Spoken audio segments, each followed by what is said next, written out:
விவசாயத்துக்கு இந்த பூக்களினுடைய தேவை எந்த அளவுக்கு இருக்கு பாருங்க.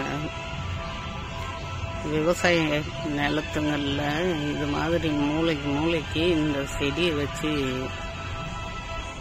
வளர்த்தா எவ்வளோ தேனீக்கள் பார்க்குதுன்னு பாருங்க. எவ்வளோ தேனீ பூச்சிகள். அவங்க கால் ஃபுல்லாக வெறும் மகரந்த தூள். கால் ஃபுல்லாக ரப்பி வச்சுருக்காங்க. எவ்வளோ பிடிச்சி வச்சுருக்காங்கன்னு பாருங்க ஒருத்தர் கால்லையும்.